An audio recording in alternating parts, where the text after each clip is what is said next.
yun ay labubo.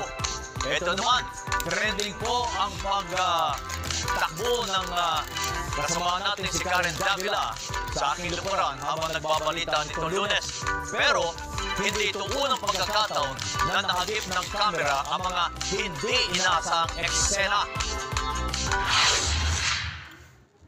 Magandang gabi, bayan!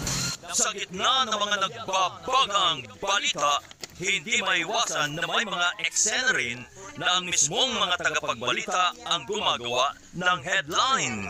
Gaya na lang kung paano nasapol ng kamera ang pagtakbo ni Karen Davila sa aking likuran habang binabasa natin ang unang balita. Agad itong naging laman ng internet at umani ng reaksyon mula sa mga netizens. Ang tanong, saan ka ba pupunta, Karen? Committee? Isang malaking aksidente po yun. Ang nangyayari po kasi, pag binasa na ni Kabayan ang unang item, tapos meron na pong pinapasok na video, usually po, naglalakad na ako at kami po papunta pabalik sa makeup room.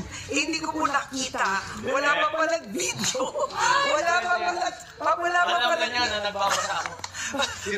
palang video sa likod niya. At yan ang mga balitang inantayan na. Pero hindi ito ang unang pagkakataon na natimbog ng kamera ang mga kapwa nating kapamilya anchors. Si Bernadette Sembrano, huli naman ang paghahagisa ng tissue habang may busina sa petrolyo si Alvin El Chico. Ako lang, kasama ko siya. Diba?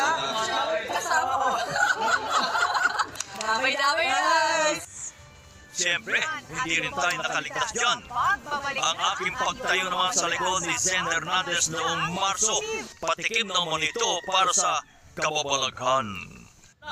Seryoso kami mga mamamahayag sa aming profesyon, pero may mga pagkakataong hindi maiwasan ang mga ganitong sitwasyon, lalo na sa mga live broadcast.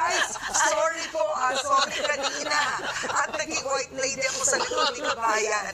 Diba? Nangyayari, hindi ko sinasadya yun. Nangyayari po ang mga bloopers, hindi ako nag-iisa. Hindi white lady ho, black lady.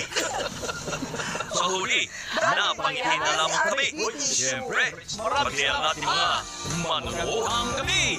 Bayan! Tuloy-tuloy po ang ating pagpapatrol sa bayan mula Lunes hanggang Biyernes sa TV Patrol. Alas 6:30 ng gabi hanggang Sabado at Linggo sa TV Patrol Weekend. Sa bago nitong oras, alas 5:30 ng hapon.